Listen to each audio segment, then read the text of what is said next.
चंदनपुर नाम के एक खूबसूरत गांव में आरती अपने पिता रामनाथ के साथ एक छोटी सी कुटिया में रहती थी। आरती की मां का बचपन में ही देहांत हो गया था, इसलिए पिता ही उसके लिए मां और पिता दोनों थे। गरीबी जरूर थी, लेकिन दोनों के बीच असीम प्रेम था। बेटी आरती, तू रोज तड़के उठकर मेरे लिए रोटियां सेकती है और घर के काम भी संभालती है। तेरी उम्र तो अभी खेलने कूदने और अपनी खुशियां जीने की है। मुझे अच्छा नहीं लगता कि इतनी छोटी उम्र में तू मेरी इतनी चिंता करती है। बाबा, आप मेरे लिए दिन रात मेहनत करते हैं और अपनी हर जरूरत को भूलकर मेरा पेट भरते हैं। अगर मैं आपके लिए थोड़ा सा भी काम कर दूं, तो इसमें मेरा क्या जाता है?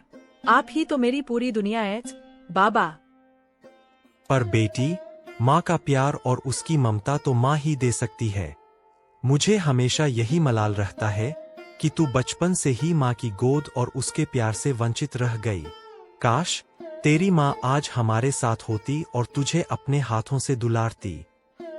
बाबा, ऐसा मत सोचिए। मेरी किस्मत में माँ का साथ भले ही कम लिखा था, लेकिन भगवान ने मुझे आप जैसा प्यार करने वाला पिता दिया है। आपने मुझे कभी माँ की कमी महसूस नहीं होने दी, इसलिए मुझे अपने जीवन में किसी चीज की शिकायत नहीं है। रामनाथ अपनी बेटी की बातें सुनकर मुस्कुराए और रोज की तरह काम पर चले गए। घर में अब आरती और उसकी प्यारी गाय गौरी अकेली थीं। गौरी आरती के लिए केवल एक पशु नहीं थी, बल्कि वह उसकी सबसे अच्छी सहेली थी, जिसे आरती अपने मन की हर बात कहती थी। मेरी प्यारी गौरी, तू ही तो है जो मेरी हर अनकही बात बिना बोले समझ लेती है। आज मौसम भी कितना सुहाना है। चल, तुझे नदी किनारे ले चलती हूँ। वहाँ हरी हरी घास भी है और पेटों की ठंडी छाव में हम कुछ देर साथ बैठेंगे। आरती गौरी को साथ लेकर जंगल की ओर निकल पड़ी। रास्ते में पक्षियों की आवाजें और पेड़ों से आती ठंडी हवा उसके मन को सुकून दे रही थीं। लेकिन एक पेड़ की छाव में बैठते ही उसे अचानक अपनी माँ की याद आने लगी और उसकी आंखें नम हो गईं। माँ, जब भी मैं गांव में किसी बच्चे को अपनी माँ के साथ हंसते और खेलते देखती हूँ, तो मेरा मन आपको बहुत याद करता है। सोचती हूँ, काश आप भी मेरे सिर पर हाथ फेरती और मुझे अपने सीने से लगाकर कहती कि मेरी बेटी कभी अकेली नहीं है। आरती की आंखों से आंसू बहते देख गौरी तुरंत उसके पास दौड़कर आई और अपना सिर उसके कांधे पर टिका दिया, जैसे वह बिना शब्दों के अपनी सहेली का दर्द समझ गई हो। आरती ने गौरी को गले लगा लिया और उसके आंसू धीरे धीरे थमने लगे। तू सच में मेरी सबसे अच्छी दोस्त है गौरी। तू जब भी मेरे पास आती है, मुझे लगता है जैसे मेरा अकेलापन कहीं दूर चला जाता है। लेकिन अब शाम होने लगी है, बाबा भी घर लौटने वाले होंगे। चल, अब हम दोनों घर वापस चलते हैं। आरती गौरी को लेकर वापस गांव की ओर लौट रही थी। तभी रास्ते में एक पुराने बरगद के पेड़ के नीचे उसे एक लाचार महिला बैठी दिखाई दी। वह महिला बहुत कमजोर थी और लगातार रो रही थी। आरती के कदम अपने आप रुक गए और उसने उसकी ओर ध्यान से देखा। माते, आप यहाँ इस सुनसान रास्ते पर अकेली क्यों बैठी है? आपकी हालत देखकर लग रहा है कि आप बहुत बीमार और परेशान हैं। अगर आपको कोई तकलीफ है तो मुझे बताइए। शायद मैं आपकी छोटी सी ही सही, लेकिन कोई मदद कर सकूं। बेटी, तू अपने रास्ते चली जा। मेरे दुख इतने गहरे हैं कि उन्हें सुनकर शायद तेरा मन भी दुखी हो जाएगा। मैं नहीं चाहती कि मेरी परेशानी की वजह से किसी मासूम बच्ची की आंखों में भी आंसू आ जाए, इसलिए मुझे यहीं अकेला छोड़ दे। माते, दुख को अकेले सहने से वह और बढ़ जाता है, लेकिन किसी अपने के साथ बांटने से मन थोड़ा हल्का हो जाता है। आप मुझे अपनी बेटी समझकर अपनी परेशानी बताइए। हो सकता है भगवान ने मुझे आज आपकी मदद के लिए ही यहाँ भेजा हो। बेटी, मेरा नाम सरस्वती है। मेरे पति के गुजर जाने के बाद मेरी तबीयत लगातार खराब रहने लगी। जिन लोगों को मैं अपना परिवार समझती थी, उन्होंने मेरी बीमारी को मेरी कमजोरी समझ लिया और मुझे बोझ मानकर घर से बाहर निकाल दिया। तब से मैं दर दर भटक रही हूँ। माते, क्या आपके ससुराल वालों ने आपकी मजबूरी समझने की जरा भी कोशिश नहीं की? क्या किसी ने यह नहीं सोचा कि पति के जाने के बाद एक अकेली और बीमार स्त्री कहा जाएगी? क्या इस दुनिया में आपका अपना कहने वाला अब कोई भी नहीं बचा है? नहीं बेटी, अब मेरा इस दुनिया में कोई अपना नहीं है। कई दिनों से कभी किसी मंदिर की सीढ़ियों पर तो कभी किसी पेड़ के नीचे बैठकर रात काट रही हूँ। शरीर जवाब दे रहा है और समझ नहीं आता कि आखिर अब मैं जाऊं तो जाऊं कहाँ। माते, अगर आपका कोई नहीं है तो आज से मैं आपकी बेटी हूँ। आपको अब अकेले भटकने की जरूरत नहीं है। मेरे साथ मेरे घर चलिए। हमारा घर छोटा जरूर है, लेकिन वहाँ आपको भूखा या बेसहारा नहीं रहना पड़ेगा। मैं आपको अपनी माँ की तरह रखूंगी। नहीं बेटी, मैं तेरे परिवार पर बोझ नहीं बनना चाहती। तेरे घर की हालत भी शायद बहुत अच्छी नहीं है और मेरे कारण तेरे पिता पर अतिरिक्त जिम्मेदारी आ जाएगी। फिर गांव के लोग भी तरह तरह की बातें बनाएंगे। मैं नहीं चाहती कि मेरी वजह से तुम्हें कोई परेशानी हो। मेरे बाबा ने मुझे यही सिखाया है कि जब कोई इंसान मुसीबत में हो तो उसकी मजबूरी का फायदा नहीं उठाना चाहिए, बल्कि उसका हाथ पकड़ना चाहिए। लोग क्या कहेंगे, इसकी चिंता मैं नहीं करती। आप मेरे साथ चलिए माते, बाकी सब मैं अपने बाबा से बात करके संभाल लूंगी। आरती ने सरस्वती की हालत देखी तो उसका मन और भी पिघल गया। वह उन्हें सहारा देकर अपने घर ले आई। आंगन में रामनाथ लकड़ी काट रहे थे। जैसे ही उनकी नजर आरती के साथ आई उस बीमार महिला पर पड़ी, वह हैरानी से काम छोड़कर उनकी ओर देखने लगे। आरती बेटी, ये कौन है? और इनकी हालत इतनी खराब क्यों लग रही है? क्या रास्ते में तुम्हें कोई परेशानी हुई है? तुम इन्हें सहारा देकर घर क्यों लाई हो? मुझे पूरी बात बताओ बेटी, आखिर हुआ क्या है? बाबा, इनका नाम सरस्वती माते है।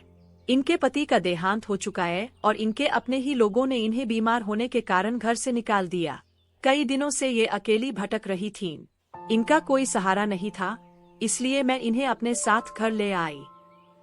बहन जी, अगर मेरी बेटी आपको अपने घर तक लेकर आई है तो समझिए यह घर आपका भी है।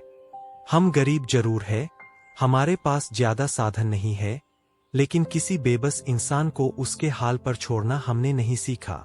आप बिना किसी झिझक के यहाँ रहिए। भगवान ऐसी संस्कारी बेटी हर घर को दे।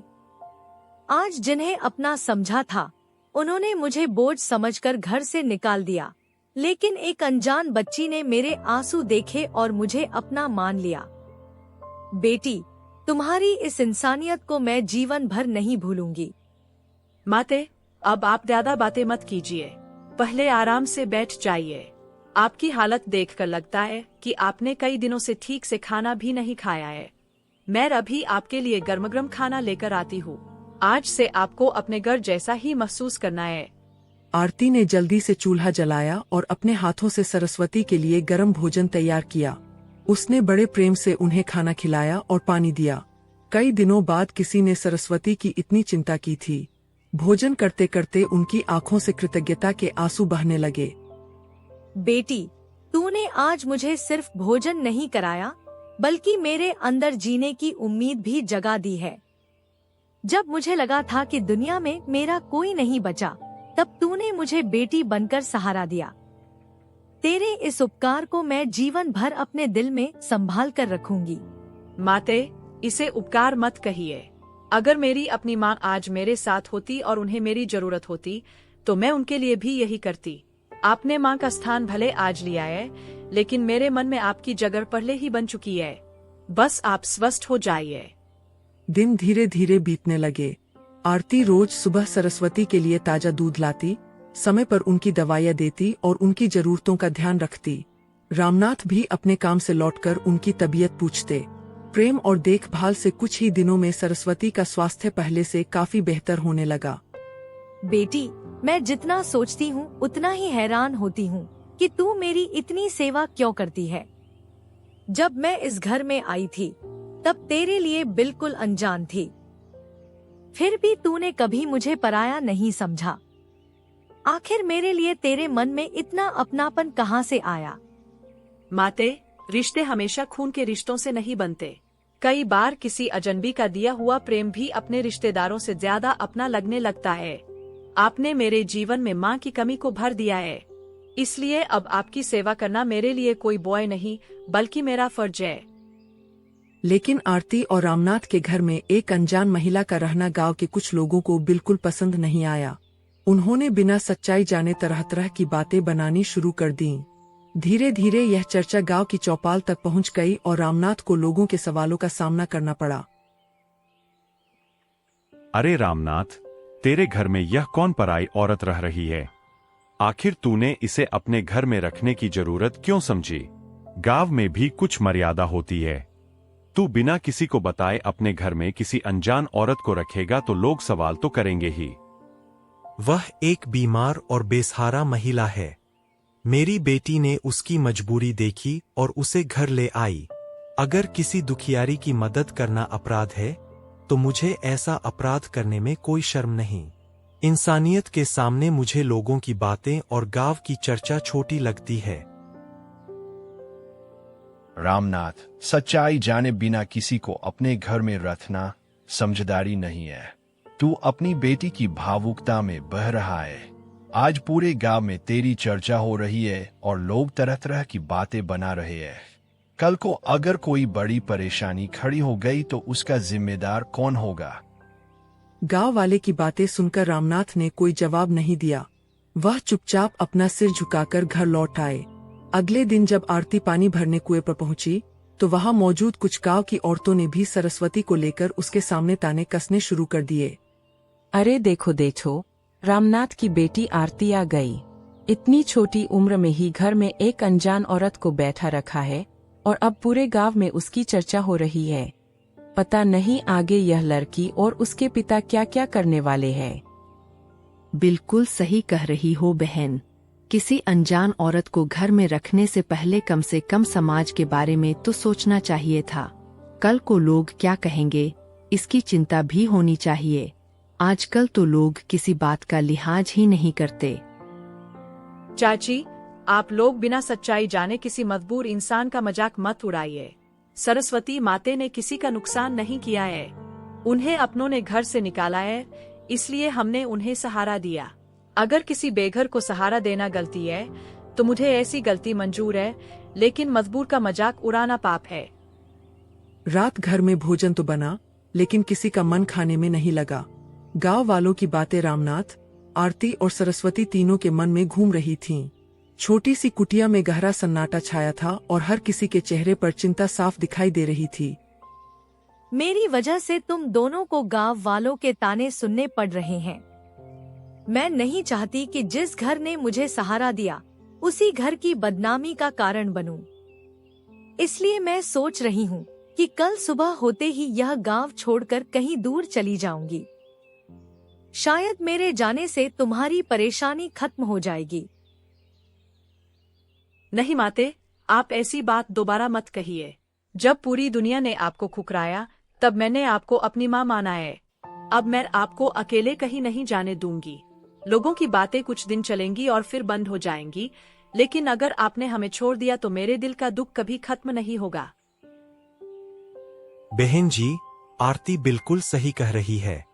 गांव वालों का काम बातें बनाना है, लेकिन हमें अपनी नीयत पता है। हमने कोई गलत काम नहीं किया।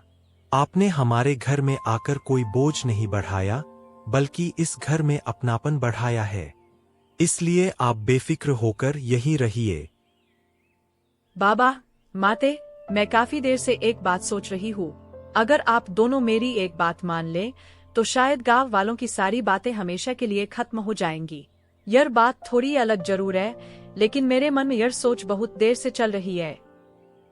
कैसी बात है बेटी, तू इतनी गंभीर क्यों हो गई है?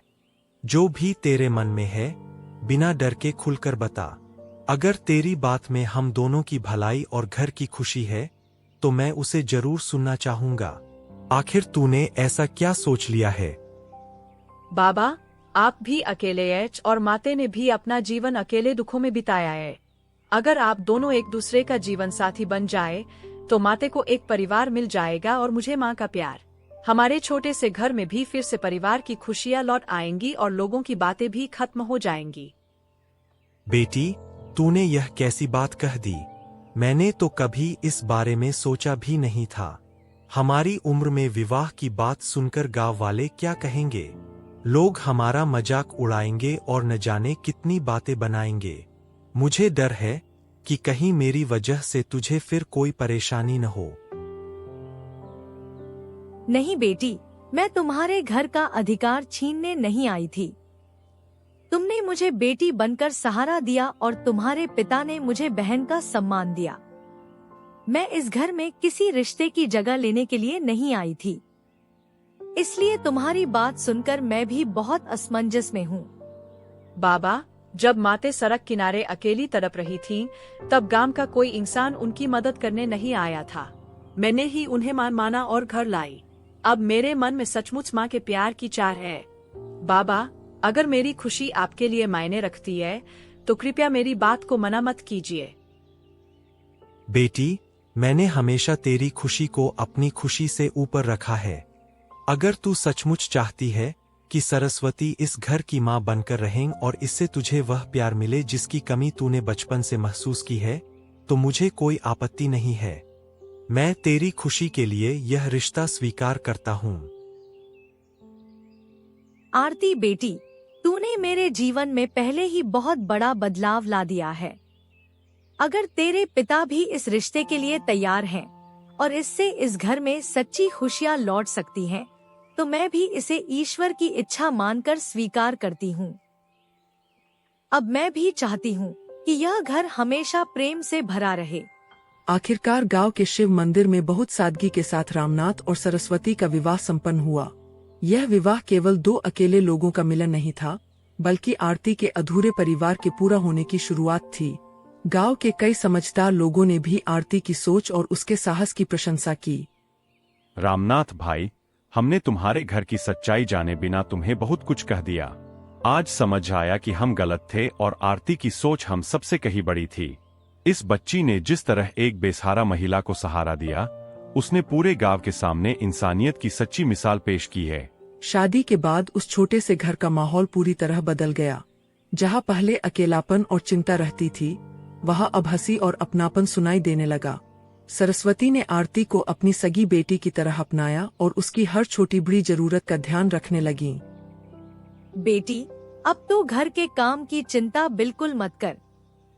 तूने इतने दिनों तक मेरी सेवा की है और अपने पिता का भी ध्यान रखा है। अब तू केवल अपनी पढ़ाई पर ध्यान दे।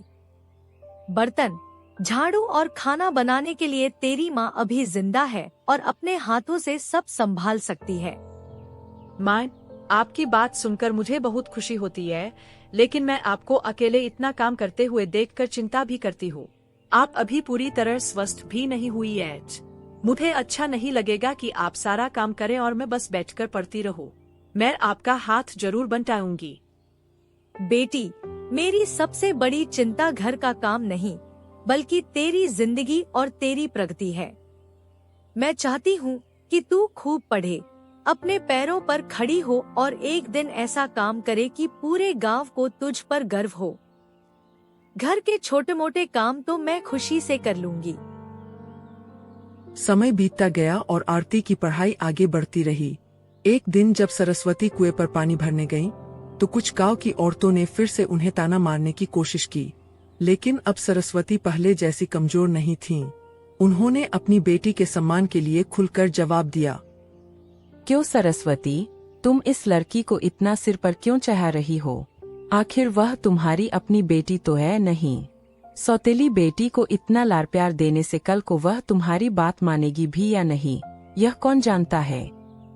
ध्यान से सुन लो, आरती मेरे लिए सौतेली बेटी नहीं, बल्कि मेरी अपनी बेटी से भी बढ़कर है। उसने उस समय मेरा हाथ पकड़ा था जब मेरे अपने लोगों ने मुझे छोड़ दिया था। इसलिए उसके सम्मान के खिलाफ एक शब्द भी मत बोलना। बेटी की इज्जत पर बात आई तो मैं चुप नहीं बैठूंगी। आरती ने अपनी मां सरस्वती और पिता रामनाथ के आशीर्वाद से पढ़ाई जारी रखी। घर की आर्थिक स्थिति कठिन होने के बावजूद दोनों ने उसकी पढ़ाई में कभी रुकावट नहीं आने दी। वर्षों की मेहनत, संघर्ष और माता पिता के आशीर्वाद के बाद आखिरकार वह दिन भी आया जिसका सभी को इंतजार था।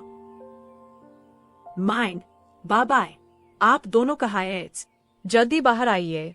मेरे पास आप दोनों के लिए बहुत बड़ी खुशखबरी है। देखिए, मेरी मेहनत रंग लाई और मेरा चयन सरकारी स्कूल में अध्यापिका के पद पर हो गया है। आज मुझे लग रहा है कि मेरे सारे सपने सच हो गए।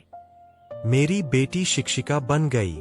आज मेरी आंखों में जो आंसू है उनमें दुख नहीं बल्कि गर्व और खुशी है। मैंने अपनी जिंदगी में जितनी मेहनत की थी उसका फल आज मिल गया। बेटी, तूने साबित कर दिया कि कठिन परिस्थितियां इंसान के सपनों को रोक नहीं सकती। ईश्वर ने आखिर मेरी सारी तपस्या स्वीकार कर ली। जिस बेटी ने मुझे सड़क किनारे बेसहारा हालत में देखकर अपना समझा था, वही बेटी आज पूरे गांव का गौरव बन गई है। मुझे तुम पर गर्व है आरती। तुमने सिर्फ मेरी जिंदगी नहीं बदली, बल्कि मेरे जीने का अर्थ भी बदल दिया। कुछ समय बाद आरती अपने पैरों पर खड़ी हो गई। अब रामनाथ और सरस्वती ने उसके भविष्य के बारे में सोचना शुरू किया। दोनों चाहते थे कि आरती के लिए ऐसा जीवन साथी मिले जो उसके संस्कारों को समझे, उसका सम्मान करे और उसके सपनों में उसका साथ दे। सरस्वती, हमारी बेटी अब अपने पैरों पर खड़ी हो गई है। कई अच्छे और अमीर घरों से उसके लिए रिश्ते भी आए हैं, लेकिन मैंने देखा है कि तुम हर रिश्ते को किसी न किसी वजह से मना कर देती हो। आखिर तुम्हें अपनी बेटी के लिए कैसा परिवार चाहिए?